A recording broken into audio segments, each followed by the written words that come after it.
오늘 조금만 더 떨어뜨리면 돼. 그 목소리는 새벽 1시에 들려왔어요.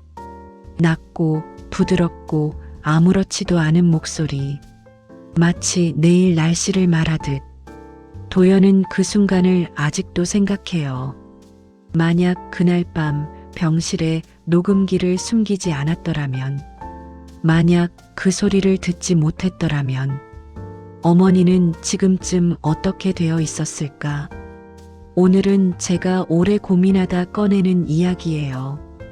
병원을 믿었던 이야기, 친절한 얼굴을 믿었던 이야기, 그리고 너무 늦게 돌아본 아들의 이야기입니다. 혹시 지금 연로하신 부모님이 계신 분, 혹시 가족 중에 입원 중인 분이 계신 분, 오늘 이야기 꼭 끝까지 봐주세요. 영상이 도움이 되셨다면 구독 버튼과 좋아요 한번 눌러주세요. 여러분의 그 한 번이 다음 이야기를 만드는 힘이 됩니다. 벨 알림도 설정해 두시면 새 이야기 올라올 때 가장 먼저 만나실 수 있어요. 그럼 시작할게요. 아내 이름은 서연이었어요. 도연이 그 이름을 떠올린 건 오랜만이었어요. 이상한 일이었죠. 기일도 아니고 사진을 본 것도 아닌데 아마도 비냄새 때문이었을 거예요. 사고 당일도 이런 냄새가 났거든요. 아스팔트 위로 빗물이 고이는 냄새, 젖은 흙내음과 매캐한 타이어 고무 냄새가 뒤섞인 그것. 도연은 창밖을 한번 바라보다 시선을 거뒀어요. 편집 모니터 위에 영상 타임라인이 가득 펼쳐져 있었고 커피는 이미 3시간 전에 식어 있었어요. 전화가 울린 건 그때였어요. 오빠, 어머니가 쓰러지셨어. 지금 응급실이야. 여동생 목소리는 조용했지만 도연은 그 조용함이 무서웠어요. 흥분해서 우는 것보다 그 담담함이 더 나쁜 신호라는 걸 알고 있었거든요. 얼마나 됐어? 3시간 전에 쓰러지셨대. 이웃집 아주머니가 발견하셔서. 3시간. 도연은 마우스를 천천히 내려놓았어요. 3시간 동안 자신은 타임라인을 보고 있었어요. 응급실은 밝았어요. 형광등 빛이 하얗고 강해서 들어서는 순간 눈이 잠깐 멈췄어요. 소독약 냄새와 어딘가에서 흘러나오는 사람의 울음소리가 뒤엉켜 있었고 링거대를 끌고 복도를 걷는 노인의 슬리퍼 소리가 규칙적으로 바닥을 문질렀어요. 어머니 커튼 안으로 들어섰을 때 한술래는 눈을 감고 있었어요. 손이 작아 보였어요. 도연은 그게 제일 먼저 눈에 들어왔어요. 항상 그 손으로 밥을 짓고 빨래를 하고 도연 머리를 쥐어박던 손이 이불 위에 놓인 채 그렇게 조용히 있었어요. 그냥 저혈당입니다. 당뇨 관리가 잘 안 됐던 것 같아요. 근데 신부전 수치도 올라왔어요. 반복되면 위험합니다. 입원하시는 게 나을 것 같아요. 의사 말을 들으면서 도연은 마지막으로 어머니 얼굴을 본 게 언제였는지 계산하고 있었어요. 2달. 어림잡아 2달이었어요. 입원 수속은 생각보다 빠르게 끝났어요. 6인실 배정이 났고 도연이 짐을 옮기는 사이 간호사 한 명이 커튼 안으로 들어왔어요. 강보라. 명찰에 그렇게 적혀 있었어요. 어머니, 많이 힘드셨죠? 오늘부터 제가 담당이에요. 불편하신 거 있으면 언제든 말씀해요. 목소리가 낮고 따뜻했어요. 이불을 여미는 손동작이 익숙하고 자연스러웠고 한술래가 눈을 뜨자 눈을 마주치며 천천히 웃었어요. 인위적이지 않은 웃음이었어요. 도연은 그 웃음을 보면서 어깨에 힘이 조금 빠지는 걸 느꼈어요. 믿어도 되겠다. 그 생각을 했었어요. 3일째 되는 날이었어요. 어머니 혈당이 갑자기 흔들렸어요. 새벽에 65까지 떨어졌다는 기록이 차트에 찍혀 있었고 간호사가 포도당을 투여해서 회복됐다고 했어요. 고령 환자분들은 간혹 이렇게 예측 없이 떨어지기도 해요. 식단 조절하시면서 잘 지켜볼게요. 보라가 말했어요. 차분하고 설명이 친절했어요. 도연은 고개를 끄덕였어요. 그런데 어머니는 그날 아침 도연이 오기 전에 이미 잠들어 있었어요. 수면제를 쓴 것도 아닌데 도연이 손을 잡자 손끝이 차가웠어요. 병실 창문이 닫혀 있는데도 차가웠어요. 별일 없겠지. 그렇게 생각했어요. 그 주 목요일 원무과에서 연락이 왔어요. 박은지라는 직원이었어요. 단정한 머리에 아이디 카드를 목에 걸고 서류 파일을 두 손으로 들고 있었어요. 보호자님, 잠깐 시간 되세요? 이번 장기화에 대비해서 보험 특약 정리 좀 도와드리려고요. 도연은 로비 의자에 앉아서 서류를 받아들었어요. 거기에는 이미 어머니 이름이 인쇄되어 있었어요. 간병보험, 입원비 특약, 중증 진단 특약, 수익자 일부를 의료관리법인으로 설정하시면 세금 절감이 돼요. 요즘 많이들 이렇게 하세요. 법인 이름이 적혀 있었어요. 메디케어 자문 파트너스. 도연은 펜을 집었어요. 취재 일정이 머릿속을 맴돌고 있었어요. 내일까지 편집 완료해야 하는 리포트가 있었어요. 그는 서명했어요. 빠르게 아무 생각 없이. 그날 밤 늦게 사무실로 돌아온 도연은 우연히 오래된 제보 파일 하나를 열었어요. 반년 전에 받아두고 묵혀둔 것이었어요. 장기 입원 노인 의심 사망 보험금 패턴 이상. 파일을 내려가던 도연의 손이 멈췄어요. 2022년 5월 K병원 78세 여성 당뇨 입원 급성 저혈당 사망 2023년 2월 K병원 81세 남성 신부전 입원 급성 저혈당 사망 K병원 어머니가 입원한 그 병원이었어요. 그리고 두 건 모두 보험금 일부가 같은 법인 계좌로 이동했어요. 메디케어 자문 파트너스. 도연은 오늘 오후에 자신이 서명한 서류를 떠올렸어요. 손끝에서 펜의 감촉이 다시 느껴지는 것 같았어요. 잠깐. 심장이 한 박자 느리게 뛰었어요. 창밖으로 빗소리가 들렸어요. 아까부터 내리고 있었는데 지금에야 들리는 것 같았어요. 도연은 다시 파일을 내려갔어요. 천천히 한 줄씩. 수익자 일부를 법인으로 설정하시면 세금 절감이 돼요. 요즘 많이들 이렇게 하세요. 그렇군요. 도연은 그날 자신이 왜 고개를 끄덕였는지 지금도 이해하지 못해요. 피곤했기 때문일까요? 바빴기 때문일까요? 아니면 그냥 믿고 싶었던 걸까요? 병원이 안전한 곳이라고, 어머니를 맡겨도 된다고, 그 믿음이 펜 끝에 실렸던 거예요. 다음 날 아침, 도연은 일찍 병원에 도착했어요. 어머니는 창가 쪽 침대에 앉아 죽을 떠먹고 있었어요. 손이 조금 떨렸지만 눈빛은 어제보다 또렷했어요. 도연이 들어서자 숟가락을 내려놓으며 말했어요. 왜 이렇게 일찍 왔어? 취재 없어? 오늘은 괜찮아요. 거짓말. 어머니는 다시 죽그릇을 당겼어요. 도연은 맞은편 보호자 의자에 앉으며 어머니 얼굴을 훑쳤어요. 안색은 그럭저럭이었어요. 어제보다는 나아 보였어요. 이 정도면 됐나? 그런데 그 생각 끝에 다른 생각이 달라붙었어요. 어젯밤 파일에서 봤던 숫자들이 눈앞에 다시 깔렸어요. 입원 날짜, 사망 날짜, 법인 계좌,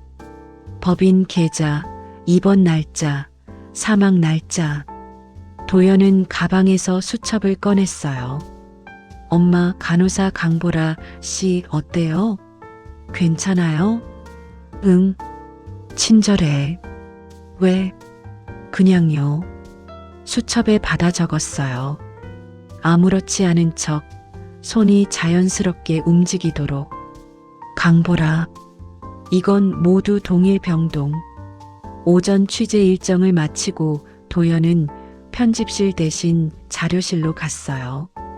K병원 관련 보도 기록, 건강보험 청구 데이터, 소비자 민원 기록. 꺼내놓고 보니 쌓인 서류가 책상 모서리까지 넘쳤어요. 형광등이 끊임없이 미세하게 떨리고 있었어요.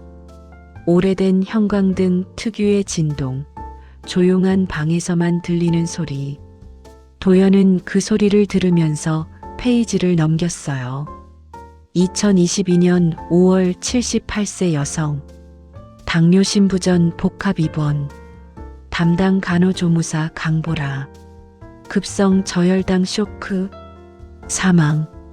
2023년 2월 81세 남성. 신부전 입원. 담당 간호조무사 강보라. 급성 저혈당 쇼크. 사망. 같은 이름이 2번 나왔어요. 2건 모두 사망 후 30일 이내에 보험금이 지급됐어요. 그리고 그 보험금의 일부 각각 1억 5천만 원과 1억 8천만 원이 같은 법인 계좌로 흘러들어갔어요. 메디케어 자문 파트너스 대표이사 최경호. 도연은 수첩 한 페이지를 빠르게 채웠어요. 법인 등록번호, 설립일, 주소. 설립일이 2021년 11월이었어요. 첫 번째 의심 사망이 2022년 5월. 법인이 생기고 6개월 뒤. 이놈들 준비를 하고 시작했구나. 손가락이 서류 모서리를 꽉 쥐었어요. 종이가 약간 구겨졌어요. 그날 오후 도연은 보험업 등록 데이터베이스를 뒤졌어요. 메디케어 자문 파트너스와 연결된 보험 설계 계약 이력. 담당 설계사 이름이 반복해서 나왔어요. 정재훈, GA 팀장, 전직 대형 보험사 출신. 도연은 그 이름을 검색창에 쳤어요. 기사 2건. 하나는 보험업계 인터뷰, 하나는 GA 설립 기사. 사진 속 정재훈은 잘 차려입은 남자였어요. 넥타이를 가지런히 맨 채 웃고 있었어요. 카메라를 정면으로 보는 눈이 편안했어요. 너무 편안해서 오히려 이상했어요. 이 사람이 설계를 했다면 누가 약을 댔을까? 도연은 잠깐 눈을 감았다가 떴어요. 기자 생활 18년 동안 익힌 습관이었어요. 흥분하면 실수한다. 흥분하면 놓친다. 천천히. 병원 면회 시간에 맞춰 도연은 다시 병동으로 올라갔어요. 엘리베이터 문이 열리는 순간 복도 저편에서 강보라가 보였어요. 카트를 밀며 병실로 들어가는 참이었어요. 카트 위에 약품 트레이가 올려져 있었어요. 도연은 발을 멈췄어요. 보라는 도연을 보지 못했어요. 병실 안으로 들어가 커튼을 쳤어요. 도연은 복도 중간에 서서 그 닫힌 커튼을 봤어요. 형광등이 복도 타일 위에 하얗게 반사되고 있었어요. 링거 기계에서 규칙적으로 삐 소리가 났어요. 저 안에 어머니가 있다. 발이 떨어지지 않았어요. 그렇다고 달려가지도 못했어요. 아무것도 확정되지 않았어요. 아직은. 2분 뒤 보라가 커튼을 열고 나왔어요. 도연과 눈이 마주쳤어요. 오셨어요? 어머니 지금 혈당 체크했는데 안정적이에요. 웃었어요. 늘 그렇듯이 자연스럽게. 수고해요. 도연도 웃었어요. 늘 그랬듯이 자연스럽게. 커튼 안으로 들어가 어머니 손을 잡았어요. 따뜻했어요. 도연은 그 온기를 손바닥으로 확인하면서 입안에서 이를 꽉 깨물었어요. 어머니가 잠든 뒤 도연은 병실 밖 복도 창가에 혼자 섰어요. 밖은 어둑했어요. 주차장 가로등이 빗속에서 흔들렸어요. 유리창에 물줄기가 흘러내렸어요. 도연은 어머니 보험 계약서 사본을 다시 펼쳤어요. 어제 집에서 프린트해온 것이었어요. 사망 시 지급 총액 6억. 그중 수익자 B 항목, 의료 자문비 명목 2억, 메디케어 자문 파트너스, 박은지는 세금 절감이라고 했어요. 도연은 아무 의심 없이 도장을 찍었어요. 유리창에 이마를 천천히 기댔어요. 차가웠어요. 그 차가움이 오히려 머리를 맑게 했어요. 내가 직접 계약서에 도장을 찍었어.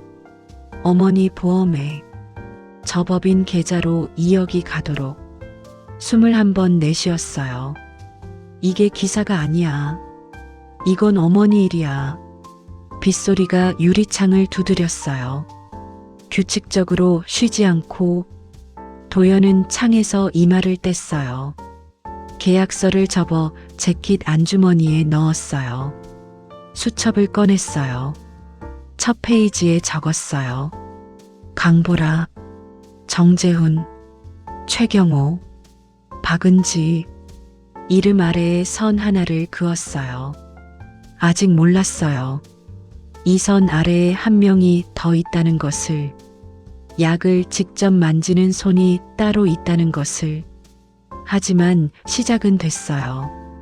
그 순간부터 도연은 기자였어요. 아들이기 이전에. 그리고 그것이 나중에 가장 뼈아픈 선택이 될 줄은 아직 몰랐어요. 이 정도면 기사 쓸 수 있어요?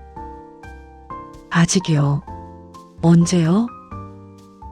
어머니가 살아계실 때. 도연은 그 말을 혼자 되뇌었어요. 아무에게도 하지 않은 말이었어요. 속으로만 복도 형광등 아래서. 다음 날 새벽 5시였어요. 도연은 책상 앞에 앉아 있었어요.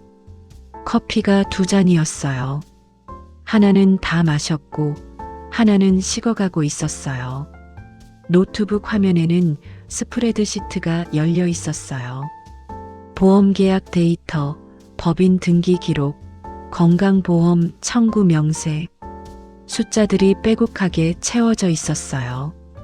도연은 형광펜 2개를 번갈아 썼어요. 빨간색과 파란색. 빨간색 의심 사망 환자. 파란색 보험금 이동 경로. 선이 그어질 때마다 그 선들이 한 점으로 수렴했어요. 메디케어 자문 파트너스. 도연은 잠시 등받이에 기댔어요. 천장을 봤어요. 새벽 공기가 창틈으로 스며들어 발목 언저리가 차가웠어요. 패턴이 있어. 패턴이 있는 사건은 우연이 아니에요. 18년 동안 익힌 감각이 그렇게 말하고 있었어요. 오전에 도연은 국세청 법인 공시 데이터를 뒤졌어요. 메디케어 자문 파트너스. 설립 2021년 11월. 자본금 3천만 원. 대표이사 최경호. 그런데 이 법인 실제 사업 실적이 없었어요. 의료자문 용역이라는 업종으로 등록되어 있었지만 실제로 용역 계약을 맺은 병원이나 기관이 공시 어디에도 없었어요. 직원도 한 명이었어요. 최경호 본인. 용역은 없는데 돈이 들어오고 있어. 보험금이 흘러 들어오고 그 돈은 다시 여러 개인 계좌로 잘게 나뉘어 빠져나갔어요. 도연은 그 흐름을 수첩에 손으로 그렸어요.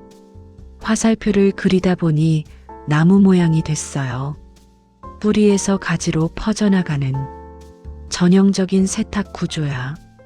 최경호는 창구였어요. 받아서 나누는 역할. 직접 손을 쓰지 않는 사람. 그렇다면 실제로 손을 쓴 사람은 따로 있었어요. 도연은 점심을 거르고 약품 유통 데이터를 찾았어요. K병원 납품 기록. 2021년부터 2024년 상반기까지 약품명, 수량, 납품일, 담당 영업 직원. 대부분은 정상이었어요. 그런데 인슐린 계열 제품 한 항목이 눈에 걸렸어요. 납품 수량과 병원 내 사용 기록 사이에 미세한 차이가 있었어요. 두 자릿수 단위였어요. 작은 숫자였어요. 하지만 2달 연속으로 같은 항목에서 담당 영업 직원 이름이 적혀 있었어요. 오민석, 약사 자격증 보유, 현재 도매업체 영업 직원. 약사가 왜 도매 영업을 해? 도연은 오민석 이름을 수첩에 추가했어요. 강보라, 정재훈, 최경호, 박은지 아래에 5번째 이름이었어요. 수첩을 덮었어요. 손가락으로 표지를 한번 두드렸어요. 이 구조 혼자서는 못 만들어. 누군가 설계한 거야. 오후 3시 도연은 병원으로 갔어요. 어머니는 오늘따라 말이 많았어요. 옆 침대 보호자 얘기, 병원 밤 얘기, 창밖으로 보이는 나무 얘기. 도연은 의자를 당겨 앉아 고개를 끄덕이면서 어머니 손목 안쪽을 가만히 봤어요. 링거 바늘이 꽂혀 있었어요. 테이프로 고정된 그 주변 피부가 약간 붉었어요. 저게 정상인가? 엄마, 주사 맞을 때 아프지 않아요? 다 아프지. 근데 보라 씨가 잘해줘. 손이 가벼워. 어머니가 덤덤하게 말했어요. 도연은 웃었어요. 손이 가볍다. 그 말이 머릿속에서 이상하게 오래 남았어요. 면회를 마치고 나오는 길에 도연은 병원 뒤편 주차장 쪽으로 돌아갔어요. 담배를 끊은 지 7년이 됐지만 가끔 이쪽으로 발이 가는 건 습관이었어요. 벽에 기대 서서 바람을 맞는 것만으로도 머리가 정리됐거든요. 그런데 그날은 달랐어요. 주차장 끝, 창고 건물 옆에 2 사람이 서 있었어요. 강보라였어요. 그리고 낯선 남자. 도연이 오전에 이름만 확인한 얼굴. 사진으로 봤던 것보다 키가 작았고 재킷 안에 손을 찌른 채 서 있었어요. 오민석? 2 사람은 낮게 말하고 있었어요. 도연에게는 들리지 않았어요. 그러나 오민석이 재킷 안에서 뭔가를 꺼내 보라에게 건넸어요. 작은 종이 봉투였어요. 보라가 받아서 유니폼 주머니에 넣었어요. 자연스럽게, 익숙하게. 도연은 벽에 등을 딱 붙인 채 그 장면을 봤어요. 숨을 참았어요. 차가운 콘크리트 벽의 감촉이 등을 통해 느껴졌어요. 오래된 시멘트 냄새와 기름 냄새가 섞인 공기. 2 사람이 흩어졌어요. 보라는 병동 쪽으로 걸어갔어요. 유니폼 뒷모습이 복도 불빛 안으로 사라졌어요. 도연은 그 자리에 한동안 서 있었어요. 약을 건넸어. 병원 납품 루트 바깥에서. 그리고 그 약이 어떤 약인지, 어디에 쓰이는지 이미 알고 있었어요. 그날 밤이었어요. 도연은 의약 문헌을 뒤졌어요. 인슐린 계열 약물, 미세 용량 조절, 고령 환자. 한 논문이 눈에 들어왔어요. 노인 당뇨 환자에서 인슐린 과투여, 시 급성 저혈당의 임상 양상 증상 발현이 느리고 수면 중 발생 시 발견이 어려움. 자연사와 감별이 어려운 경우 다수. 도연은 그 문장을 2번 읽었어요. 자연사와 감별이 어렵다. 창밖에 바람이 불었어요. 블라인드가 흔들렸어요. 아무것도 없는데 흔들렸어요. 손이 차가웠어요. 도연은 커피잔을 2손으로 감쌌어요. 온기가 손바닥 안으로 천천히 스며들었어요. 계획적이야. 처음부터 들키지 않도록 설계한 거야. 인슐린은 자연사처럼 보이는 죽음을 만들 수 있어요. 보라는 그 약을 직접 투여할 수 있는 위치에 있어요. 정재우는 그 죽음으로 보험금이 나오도록 설계했어요. 최경호는 그 돈을 받아서 나눴어요. 박은지는 타겟이 될 환자를 안쪽에서 골랐어요. 오민석은 추적되지 않는 루트로 약을 공급했어요. 도연은 수첩을 펼쳤어요. 이름 5개 위에 동그라미를 쳤어요. 그리고 이름들 사이에 선을 그었어요. 보험 설계, 환자 선별, 약물 공급, 투여, 세탁. 각자의 역할이 톱니바퀴처럼 맞물려 있었어요. 혼자 움직이는 사람이 없어. 한 명이 잡혀도 나머지가 시치미를 뗄 수 있는 구조야. 일어서서 물을 한 컵 마셨어요. 싱크대 앞에 서서 유리창 밖을 봤어요. 도시의 불빛이 멀리 퍼져 있었어요. 아무것도 모르는 불빛들이었어요. 어머니 차트를 봐야 해. 주사 기록을. 그리고 CCTV. 도연은 잔을 내려놓았어요. 방향이 잡혔어요. 해야 할 것들이 보였어요. 기자 생활 18년 동안 이 감각이 틀린 적은 없었어요. 문제는 하나였어요. 어머니는 지금 이 순간에도 그 병실에 있었어요. 그리고 도연은 지금 여기 이 부엌에 서 있었어요. 아내의 마지막 전화를 씹었던 그날처럼. 이번엔 달라야 해. 컵을 다시 집었어요. 물을 한 모금 더 마셨어요. 달라야 해. CCTV 보여드릴 수 있어요. 근데 이거 저도 위험해지는 거죠? 네. 그래도 보여드릴게요. 도연은 그 말을 듣는 순간 이 사람이 오래 버텨왔다는 걸 알았어요. 혼자서 아무에게도 말하지 못한 채로. 다음 날 오전이었어요. 도연은 병원 원무과 창구 앞에 섰어요. 보험 관련 서류 재확인을 이유로 대면 상담을 요청했어요. 창구 안에서 박은지가 나왔어요. 오늘도 웃는 얼굴이었어요. 아이디 카드가 목에 걸려 있었어요. 어떻게 오셨어요? 지난번에 서명한 특약 계약서, 사본 한 부 더 받을 수 있을까요? 원본을 잘못 보관해서요. 아, 그럼요. 잠깐만요. 박은지가 서랍을 열었어요. 파일을 꺼냈어요. 능숙한 손놀림이었어요. 파일 안에는 계약서들이 두껍게 끼워져 있었어요. 도연은 카운터 너머로 그 파일 두께를 눈으로 쟀어요. 저 안에 어머니 말고 다른 사람들 것도 있겠지. 여기 있어요. 사본을 내밀며 박은지가 웃었어요. 도연도 웃었어요. 감사해요. 그런데 이 법인 자문 비용, 실제로 어떤 서비스를 받는 건가요? 순간이었어요.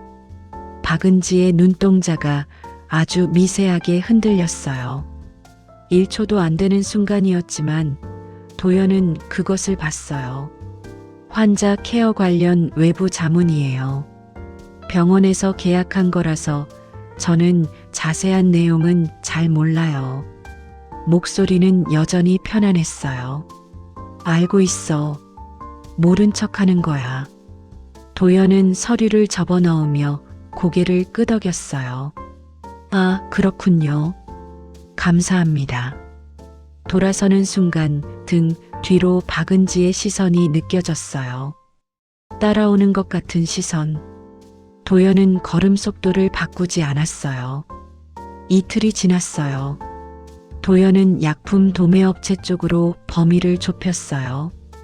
오민석이 소속된 곳, K병원 외에도 여러 병원에 납품하는 중형 도매업체였어요.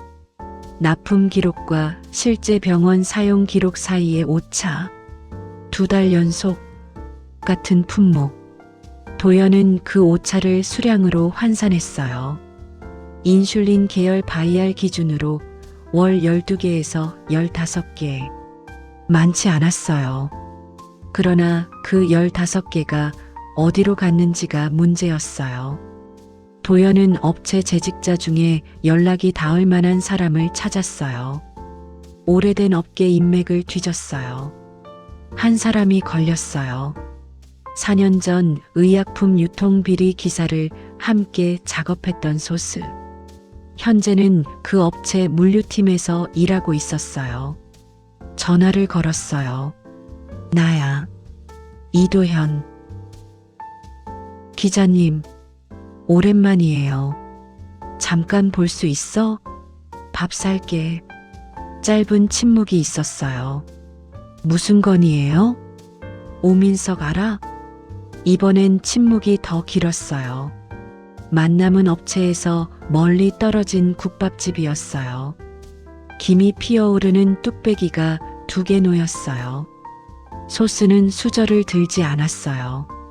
그는 테이블 밑에서 양손을 모으고 있었어요. 오민석이 뭘 한 건지는 몰라요. 직접 본 건 없어요. 그래도 돼. 그 사람 특정 품목 샘플을 따로 챙겨요. 공식 루트가 아니라 개인 가방에. 그걸 2번 봤어요. 어떤 품목? 소스가 목소리를 낮췄어요. 인슐린 계열이에요. 저농도 혼합형? 미세 용량 조절이 가능한 거. 도연은 국밥에 숟가락을 얹은 채 올려다 봤어요. 그거 원래 용도가 뭐야? 혈당 관리요. 근데 기저 인슐린이랑 혼합하면 예측이 어려워져요. 언제 떨어질지. 도연은 천천히 숟가락을 내려놓았어요. 뚝배기에서 김이 계속 올라왔어요. 옆 테이블에서 누군가 크게 웃었어요. 국밥집 특유의 냄새가 공기를 가득 채우고 있었어요. 예측이 어려워진다. 언제 떨어질지 모르는 혈당. 수면 중 발생 시 자연사와 감별이 어렵다. 그거 신고 안 했어? 못했어요. 소스가 테이블을 내려다봤어요. 괜한 거 봤다가 저만 잘리는 거잖아요. 식구가 있는데. 도연은 아무 말도 하지 않았어요. 비난할 수 없었어요. 비난할 자격이 없었어요. 어머니를 2달 동안 보지 않았던 사람이. CCTV 있어? 업체 내부 것은 제가 어떻게 할 수가 없고.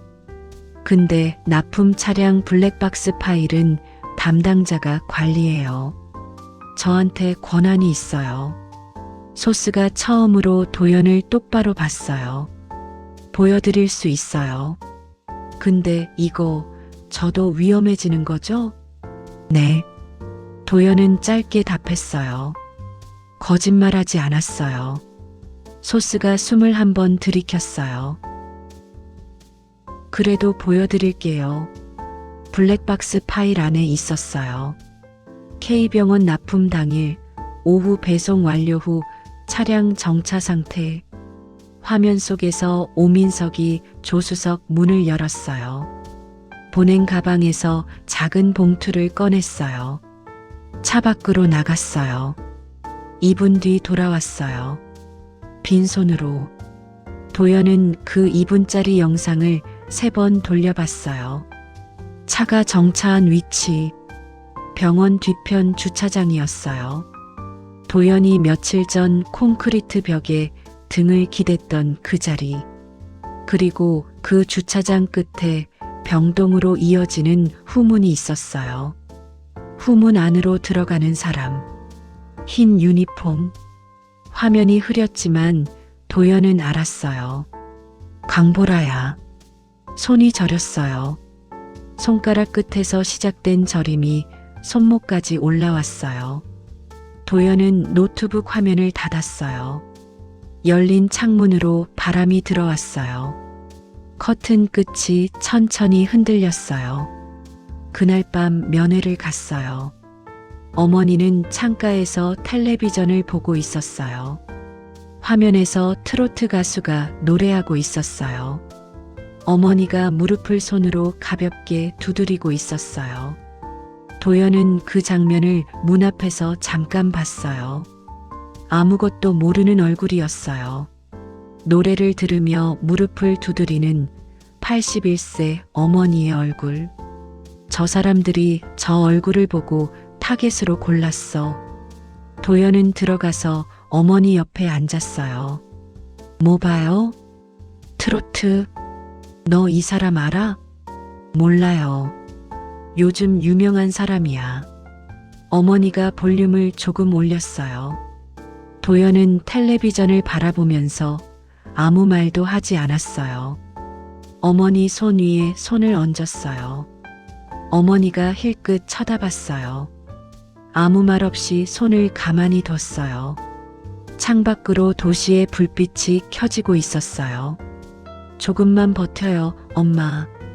소리 없이 삼켰어요. 병실을 나오며 도연은 복도에서 강보라와 마주쳤어요. 보라가 먼저 웃었어요.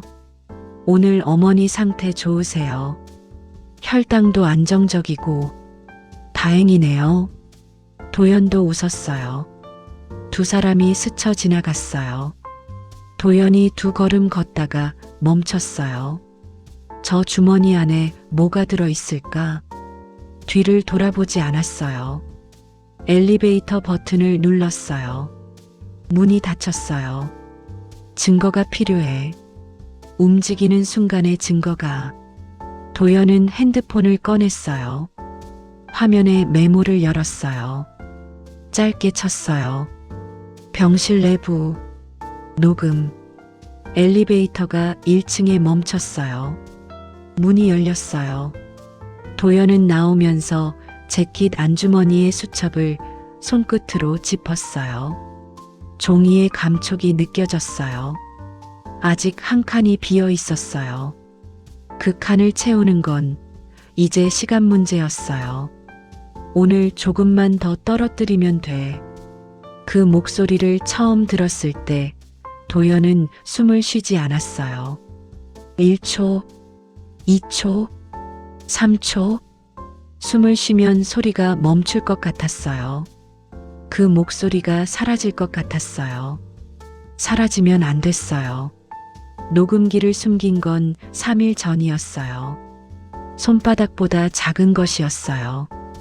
도연이 예전 취재에서 쓰던 거였어요. 배터리를 새로 끼우고 감도를 최대로 올렸어요. 병실 안 어머니 협탁 서랍 안쪽 수건 밑에 넣었어요. 어머니가 눈치채지 못하도록 아무렇지 않은 척 서랍을 닫았어요. 그날 밤 집으로 오는 내내 손이 땀에 젖어 있었어요. 핸들을 잡고 있었는데도 손바닥에서 열이 났어요. 아무것도 안 잡힐 수도 있어. 그 생각을 하면서 억지로 잠들었어요. 첫째 날은 아무것도 없었어요. 병실 소음, 링거 기계 알람, 옆 침대 보호자 통화 소리, 어머니가 간호사에게 물 한 잔 부탁하는 소리, 강보라의 목소리도 있었어요. 혈당 체크하면서 어머니에게 말하는 목소리. 다정했어요. 조용하고 차분했어요. 도연은 그 다정함을 들으면서 파일을 덮었어요. 연기하는 거야. 알고 있어. 흔들리지 마. 둘째 날 새벽 파일에서 특이한 게 잡혔어요. 새벽 2시 40분. 발소리가 들어왔어요. 커튼 넘어 움직이는 소리. 도연은 이어폰을 끼고 볼륨을 올렸어요. 바이알 뚜껑 여는 소리가 났어요. 딸깍. 작은 소리였어요. 그러나 선명했어요. 도연은 그 소리에서 손을 멈췄어요. 주사기 실린더 당기는 소리, 공기 빼는 소리, 그리고 정적. 어머니의 느린 숨소리. 2분 뒤 발소리가 멀어졌어요. 도연은 파일을 일시 정지했어요. 새벽 2시 40분에 무슨 처치를 한 거야. 차트를 확인했어요. 그 시간대에 아무 처치 기록이 없었어요. 셋째 날 밤이었어요. 도연은 사무실 불을 끄고 파일을 열었어요. 어두운 방에서 이어폰만 끼고 창밖에 빗소리가 났어요. 새벽 1시가 지났을 때였어요. 발소리가 들어왔어요. 커튼이 스치는 소리. 그리고 조용해졌어요. 도연은 숨을 참았어요. 잠시 후 낮은 목소리. 강보라였어요. 전화 통화였어요. 목소리를 낮추고 있었지만 녹음기 감도에는 잡혔어요. 응, 지금 왔어. 오늘 조금만 더 떨어뜨리면 돼. 어제 수치 봤는데 거의 다 왔어. 도연의 손가락이 멈췄어요. 아니, 무리하면 티나. 천천히 가야 해. 이번엔 특히. 상대방 목소리는 들리지 않았어요. 그러나 잠시 뒤 보라가 다시 말했어요. 알아. 근데 정 팀장 말이 맞아. 이번 금액 크잖아. 2억 정산되면 나눠야지. 정 팀장. 정재훈. 도연은 그 이름이 입 밖으로 나오는 걸 들으면서 손끝에서 무언가가 올라오는 것을 느꼈어요. 차갑고 날카로운 것이 손목을 타고 올라와 가슴 한복판을 건드렸어요. 응. 바이알은 오민석 거 쓰면 돼. 병원 거 아니니까 추적 안 돼. 통화가 끊겼어요. 잠시 후 바이알 뚜껑 소리가 났어요. 딸깍. 그 순간이었어요. 경보음이 울렸어요. 날카롭고 긴 소리. 링거 기계 알람이 아니었어요. 혈당 모니터 경보였어요. 파일 속에서 그 소리가 울렸어요. 도연은 이어폰을 뽑았어요. 핸드폰을 집었어요. 어머니 병실 직통 번호를 눌렀어요. 신호가 갔어요. 아무도 받지 않았어요. 간호사실로 돌렸어요. K병원 6병동입니다. 312호 한순례 환자 보호자예요. 지금 어머니 혈당이 어떻게 됩니까? 잠깐만요. 10초가 흘렀어요.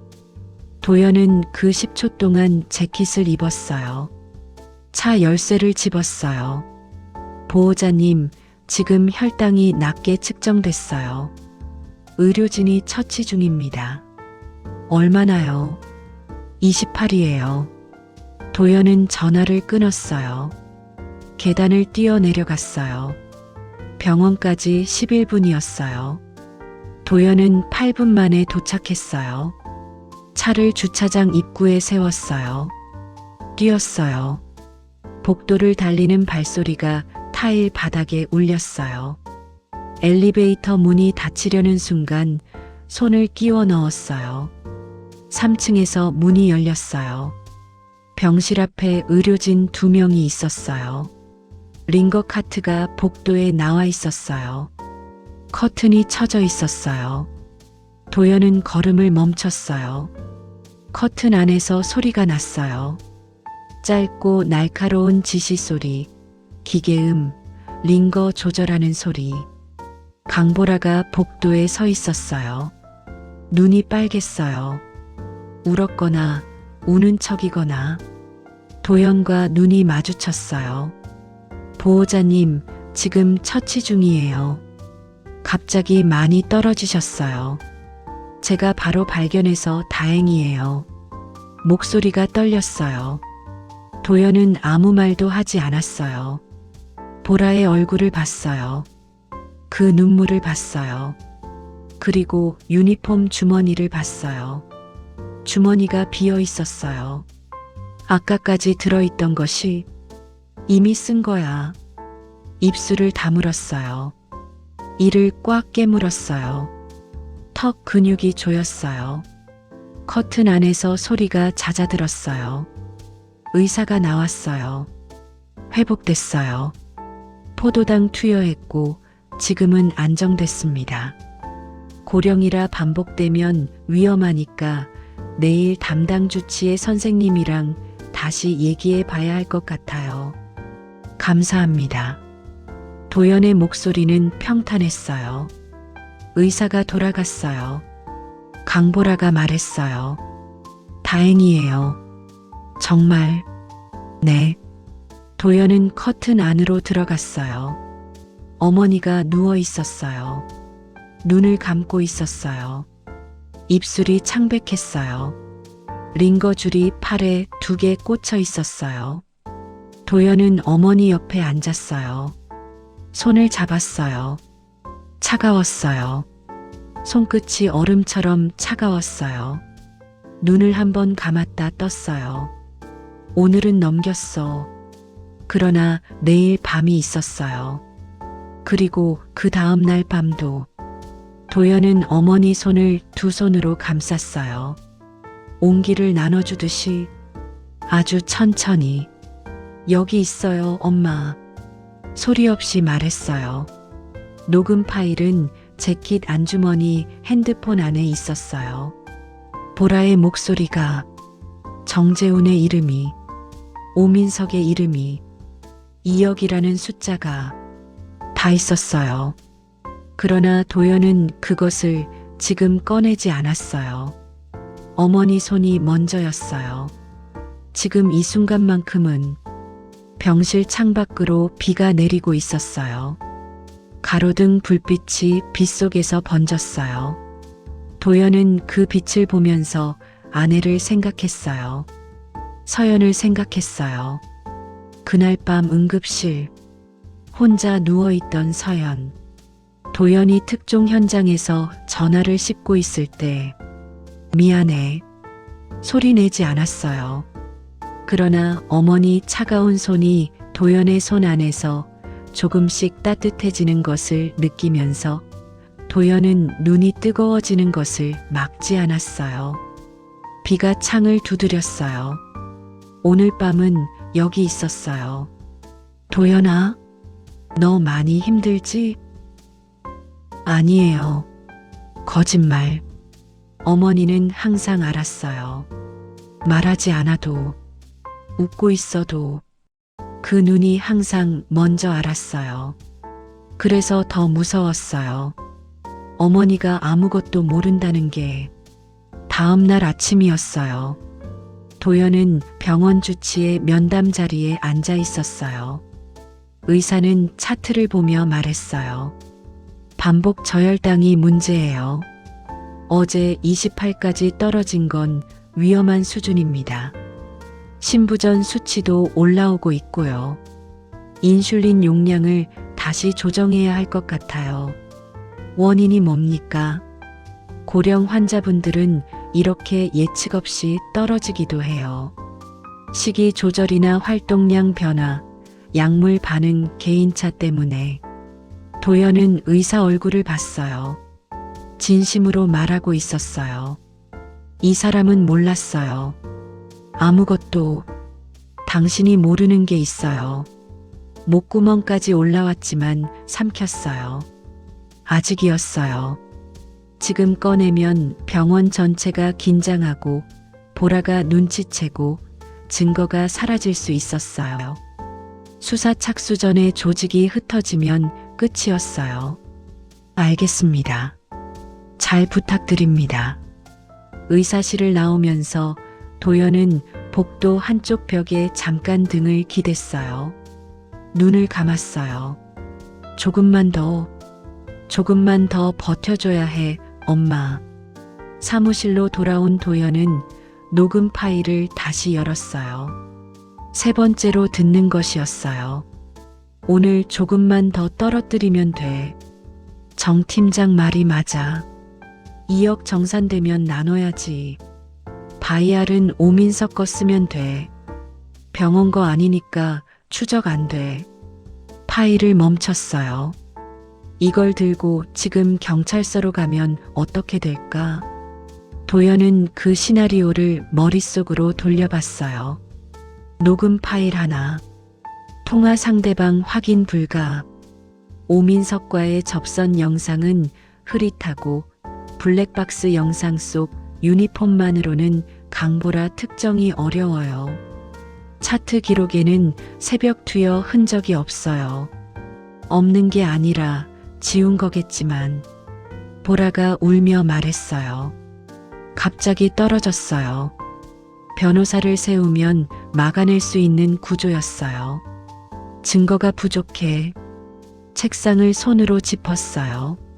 손바닥이 차가운 책상 표면에 닿았어요. 그러나 기다리는 동안 어머니는 그 병실에 있었어요. 오늘 밤도 내일 밤도. 오후였어요. 도연은 바이알 하나를 어떻게 확보할 수 있는지 생각하고 있었어요. 오민석이 공급하는 루트 바깥의 약물. 병원 공식 납품 약물과 성분 비교 분석을 하면 차이가 드러날 수 있었어요. 문제는 그 바이알이 지금 강보라 유니폼 주머니 안에 있거나 이미 사용됐거나 어딘가에 숨겨져 있다는 거였어요. 도연은 수첩을 펼쳤어요. 바이알 확보 아래에 세 가지를 적었어요. 1. 강보라 사물함. 2. 병동약품 보관실.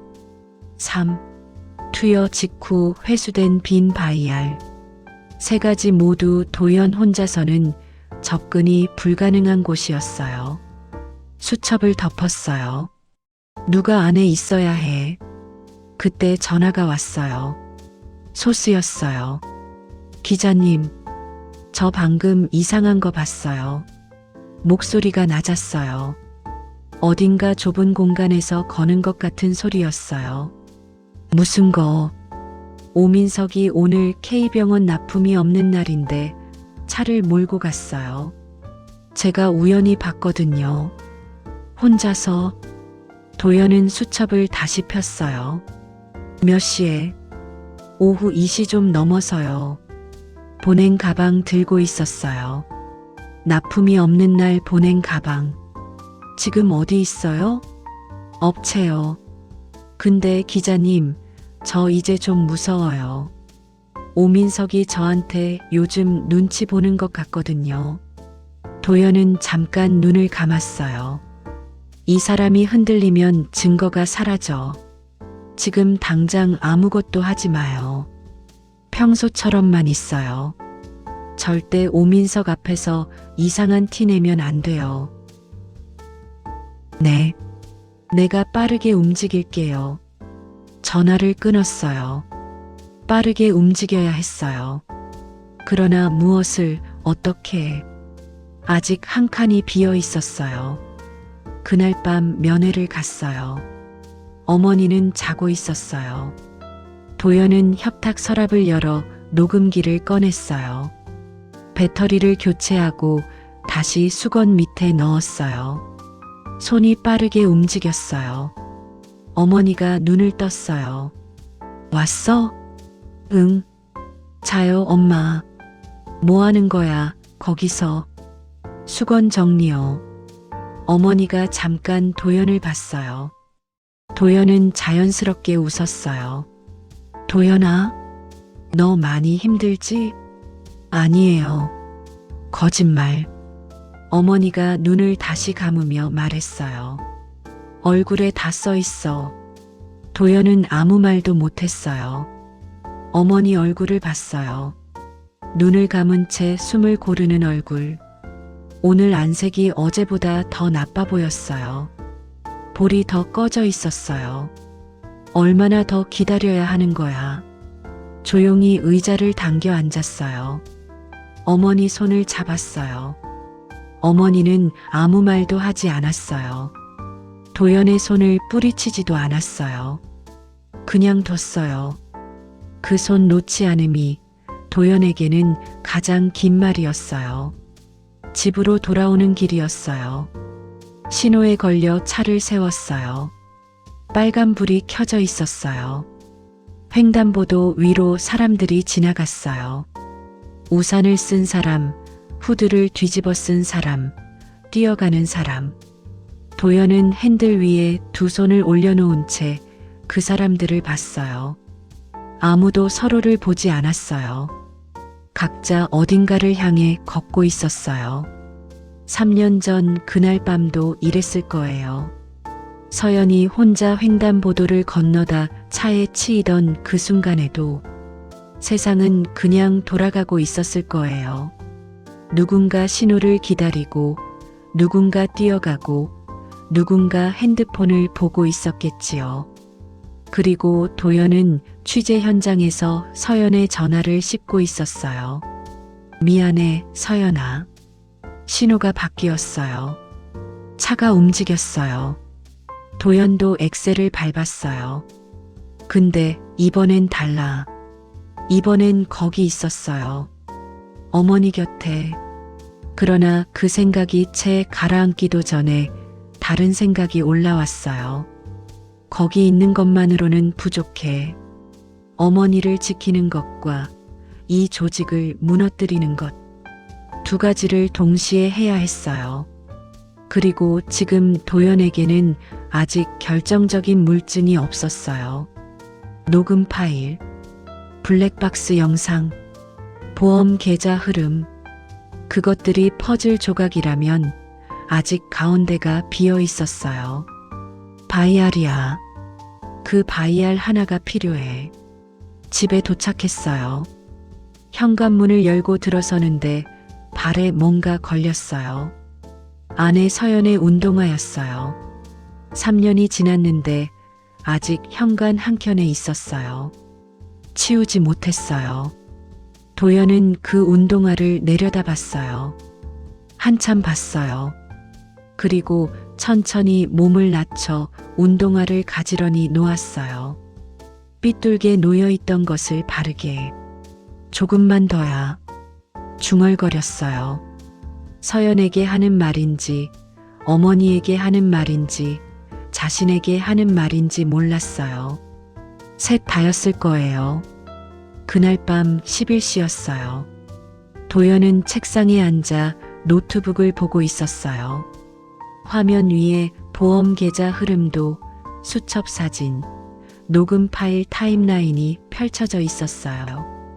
그때 핸드폰이 울렸어요. 소스였어요. 기자님, 방금 오민석 사물함에서 나온 거 제가 봤어요. 뭐요? 보냉팩이요. 그 안에 바이알 있었어요. 몇 개. 봉인 스티커 자국이 이상했어요. 도연은 몸을 앞으로 당겼어요. 봉인이 어떻게 이상했어요? 뜯었다가 다시 붙인 것 같은 흔적이요. 원래 봉인 스티커는 한번 뜯으면 흔적이 남거든요. 근데 그 위에 새 걸 붙여놨어요. 도연은 눈을 감았어요. 뜯었다가 다시 붙였다. 내용물을 바꿨거나 농도를 조작했거나. 그거 지금 어디 있어요? 오민석 사물함이요. 근데 내일 아침에 납품 차량 실릴 것 같아요. 내일 아침. 도연은 시계를 봤어요. 밤 11시 7분이었어요. 내일 아침에 그 바이알이 차에 실리면 강보라 손으로 가요. 어머니 팔에 꽂혀요. 내가 갈게요. 지금 당장. 수화기 너머에서 소스가 잠깐 침묵했어요. 진짜요? 진짜요. 재킷을 집었어요. 차 열쇠를 쥐었어요. 손이 떨리지 않았어요. 이번엔 떨리지 않았어요. 증거 있어요? 보라가 그렇게 물었을 때 도연은 아무 말도 하지 않았어요. 대신 손을 뻗었어요. 투명한 바이알 하나를 내밀었어요. 봉인 스티커가 다시 붙은 흔적이 선명한 그 바이알을. 새벽 12시가 넘었을 때였어요. 도연은 도매업체 주차장 앞에 차를 세웠어요. 소스가 후문 쪽으로 안내했어요. 어둑한 복도, 형광등 하나가 깜빡이는 물류창고. 사물함 번호를 확인했어요. 오민석 사물함은 잠겨 있지 않았어요. 소스가 자물쇠를 열었어요. 손이 떨렸어요. 안에 보냉 팩이 있었어요. 도연이 장갑을 끼고 팩을 열었어요. 바이알이 4개 있었어요. 인슐린 계열 혼합 제품. 라벨은 정상이었어요. 그러나 봉인 스티커 아래 미세한 자국이 있었어요. 원래 스티커를 뜯고 새 것을 붙인 흔적. 빛에 비추면 경계선이 2겹이었어요. 도연은 그 바이알 하나를 증거 봉투에 넣었어요. 나머지 3개는 그대로 뒀어요. 오민석이 눈치채면 안 돼. 하나만. 소스가 사물함을 다시 잠갔어요. 두 사람은 아무 말 없이 주차장을 빠져나왔어요. 차가운 새벽 공기가 얼굴을 쳤어요. 도연은 증거 봉투를 재킷 안쪽에 넣었어요. 가슴팍에 닿는 바이알의 차가움이 느껴졌어요. 이게 전부야. 이걸로 끝내야 해. 다음 날 아침이었어요. 도연은 녹음 파일, 보험 계좌 흐름 정리 자료, 블랙박스 영상, 캡처, 그리고 바이알을 한 봉투에 담아 경찰서 지능범죄수사팀으로 갔어요. 담당 형사는 서류를 받아들고 한참 봤어요. 말이 없었어요. 도연은 그 침묵을 기다렸어요. 조급하게 설명하지 않았어요. 18년 동안 익힌 습관이었어요. 상대가 읽게 두는 것. 형사가 마지막 장을 넘기고 나서 말했어요. 바이알 성분 분석이 핵심이겠네요. 네. 병원 공식 납품 약물과 비교 분석하면 농도 차이가 나올 거예요. 시간이 걸려요. 얼마나요? 빠르면 사흘. 도연은 고개를 끄덕였어요. 사흘. 어머니가 그 병실에서 사흘을 더 버텨야 했어요. 그동안 대상자 안전 문제가 있어요. 어머니가 지금도 그 병원에 입원해 계십니다. 형사가 도연을 봤어요. 전담 병동 모니터링 요청할 수 있어요. 다만 수사 착수 사실이 새어나가면 증거 인멸이 우선이라 신중해야 해요. 알고 있어요. 그래도 부탁드립니다. 형사가 서류를 다시 정리했어요. 연락처 남겨주세요. 도연은 명함을 내밀었어요. 형사가 받으면서 말했어요. 기다리기 어려우실 텐데. 도연은 잠깐 생각했어요. 18년 동안 특종 기다리는 거 해왔어요. 형사가 작게 웃었어요. 사흘이었어요. 도연은 매일 병원에 갔어요. 어머니 곁에 앉아 텔레비전을 봤어요. 밥을 같이 먹었어요. 강보라가 혈당 체크를 하러 오면 웃으며 인사했어요. 보라도 웃으며 인사했어요. 두 사람은 매일 웃으며 인사했어요. 그 웃음 뒤에서 각자 다른 계산을 하면서 셋째 날 저녁이었어요. 형사에게서 연락이 왔어요. 성분 분석 나왔어요. 병원 공식 납품 제품 대비 기저 인슐린 농도가 1.8배 높아요. 이 수치면 고령 환자 기준 급성 저혈당 유발 가능 범위입니다. 도연은 주차장에 차를 세운 채 그 말을 들었어요. 1.8배. 이게 어머니한테 들어갔으면. 손이 핸들 위에서 미세하게 떨렸어요. 영장 청구합니다. 내일 오전 집행 예정이에요. 감사합니다. 전화를 끊었어요. 차 안에 혼자 앉아 있었어요. 아무 소리도 없었어요. 주차장 가로등이 앞 유리 위에 빛을 흘렸어요. 끝낼 수 있어. 다음 날 오전 10시였어요. 도연은 병원 로비에 있었어요. 어머니 면회를 가는 척 엘리베이터 앞에 서 있었어요. 10시 15분 형사 2명이 병원으로 들어왔어요. 그리고 동시에 도매업체 쪽으로도 팀이 움직이고 있었어요.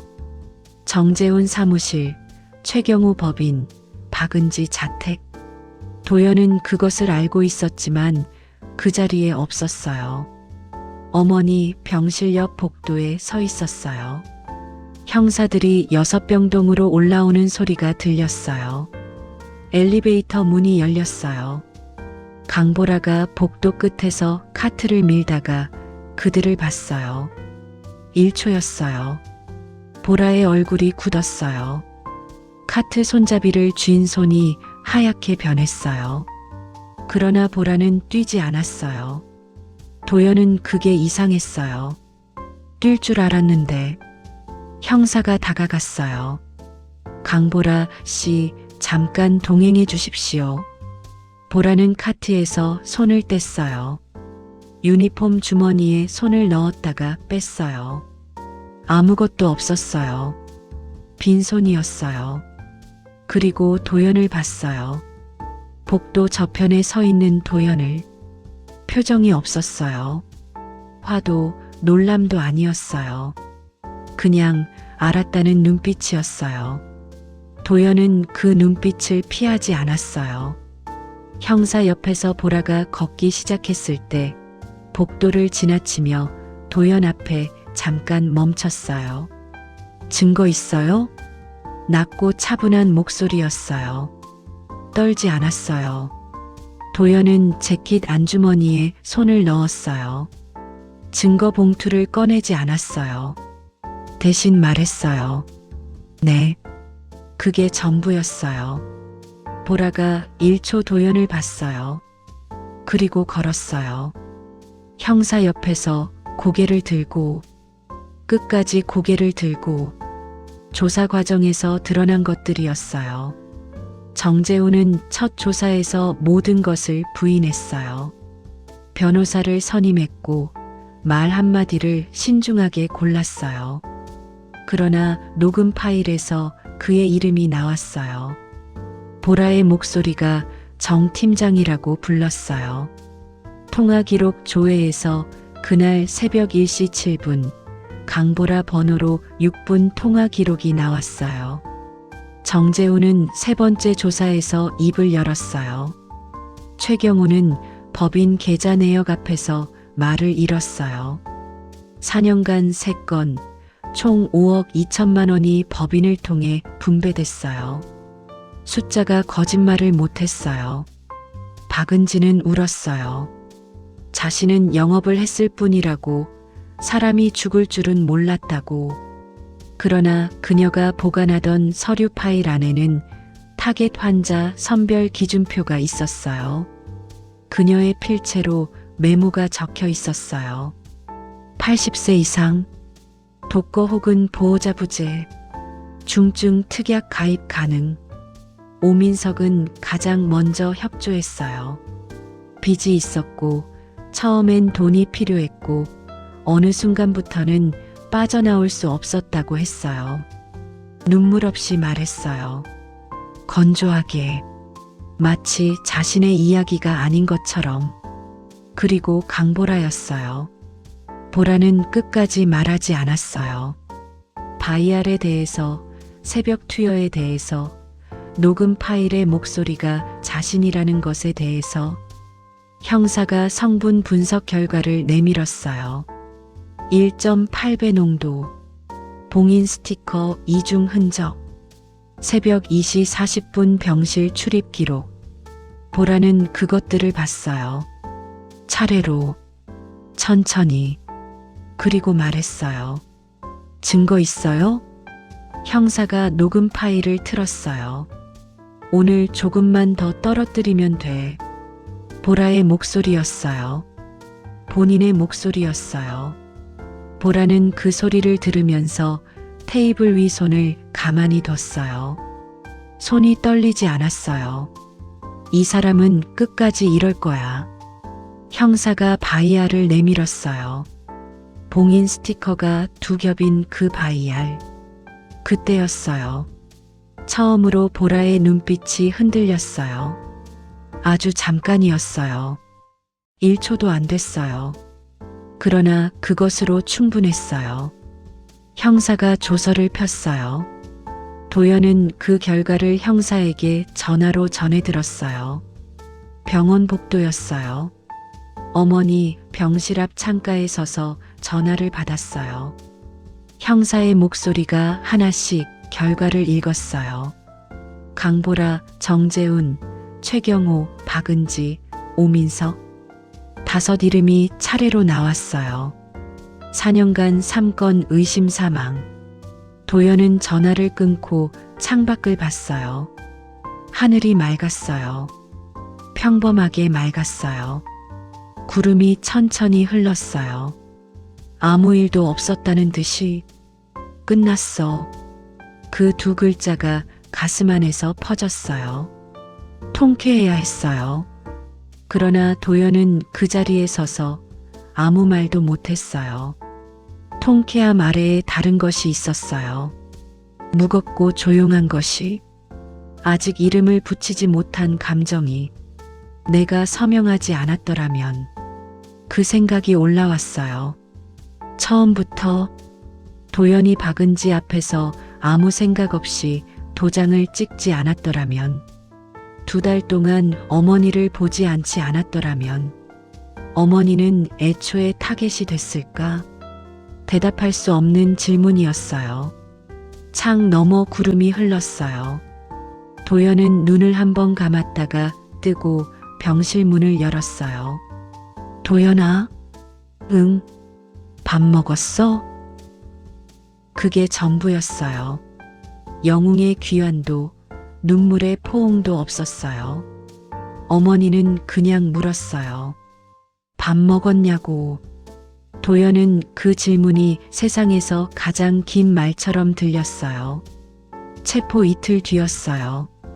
도연은 어머니를 다른 병원으로 옮겼어요. 수속은 오전에 끝났어요. 짐은 많지 않았어요. 협탁 위에 물컵 하나, 서랍 안에 속옷 몇 벌, 창가에 여동생이 가져다 놓은 작은 화분 하나. 짐을 박스에 담으면서 도연은 협탁 서랍 안쪽을 마지막으로 확인했어요. 수건 밑에 손을 넣었어요. 녹음기는 이미 없었어요. 형사에게 넘긴 지 나흘이 지났어요.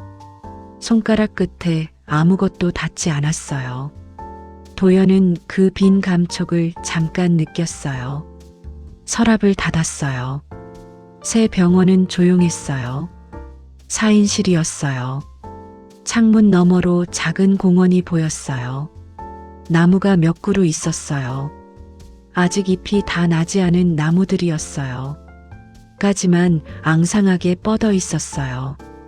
어머니는 창가 침대를 배정받았어요.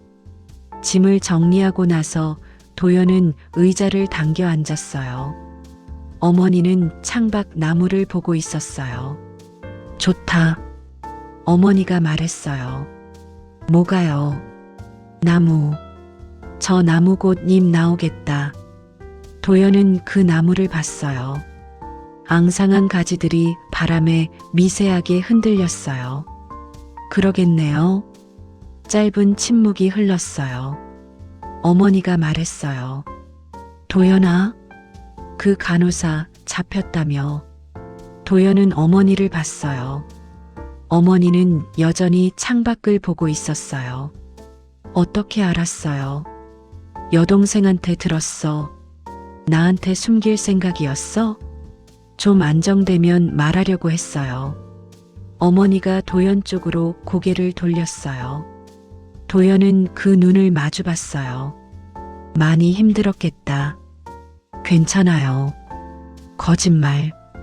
어머니는 더 묻지 않았어요. 도연도 더 말하지 않았어요. 말하지 않아도 되는 것들이 있었어요.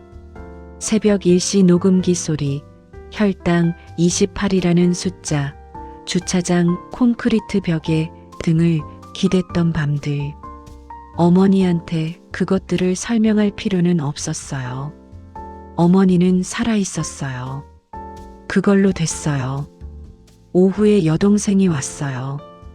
도연은 자리를 비켜주고 병원 1층 로비로 내려갔어요. 자판기 앞에서 커피를 뽑았어요. 종이컵이 작았어요. 두 손으로 감쌌어요. 로비 한켠 소파에 앉았어요. 사람들이 지나다녔어요. 보호자 완장을 찬 사람, 꽃다발을 든 사람, 서류를 들고 빠르게 걷는 직원. 각자의 이유로 이 공간에 모인 사람들이었어요.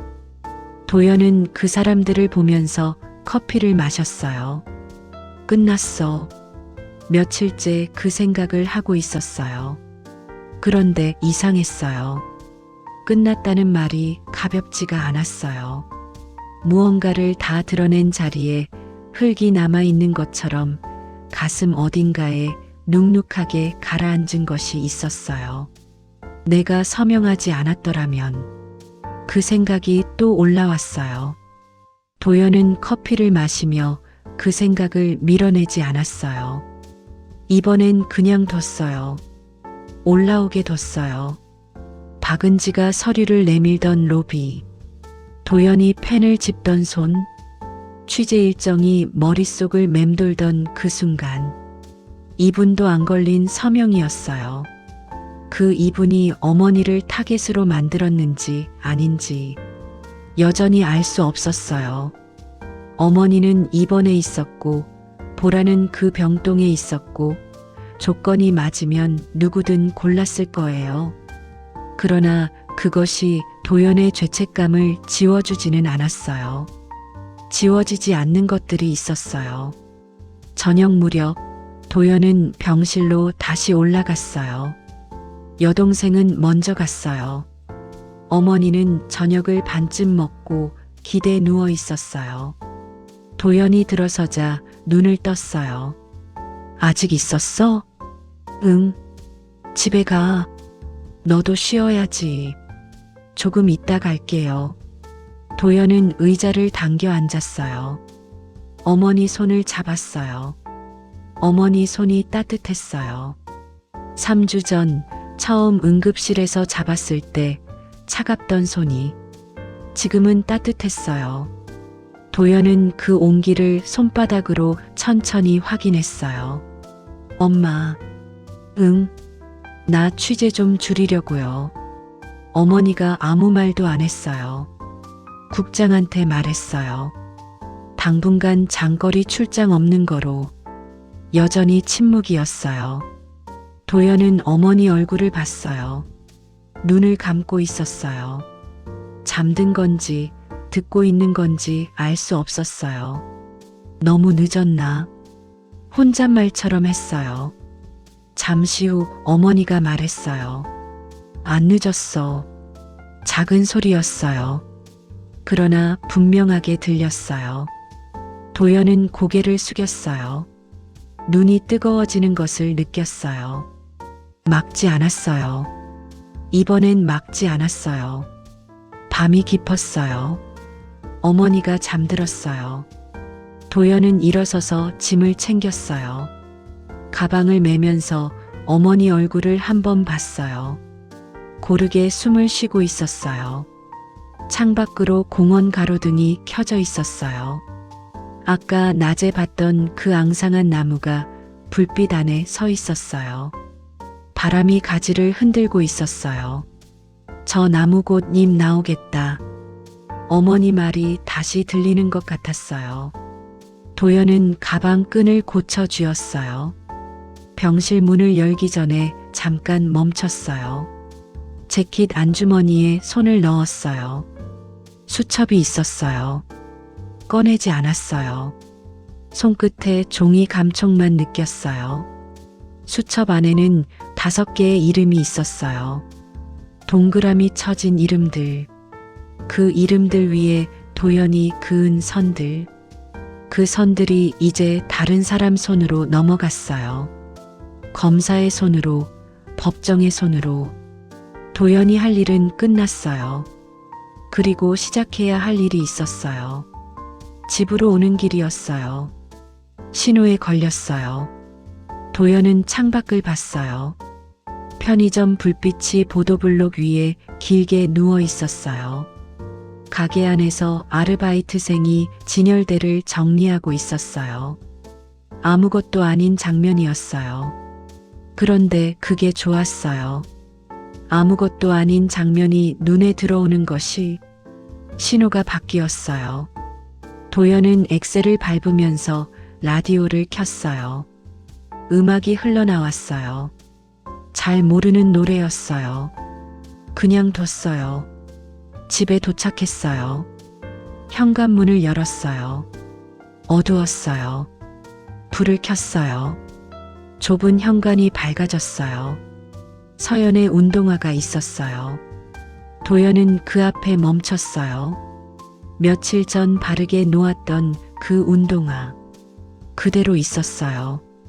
도연은 운동화 앞에 천천히 쪼그려 앉았어요. 운동화를 봤어요.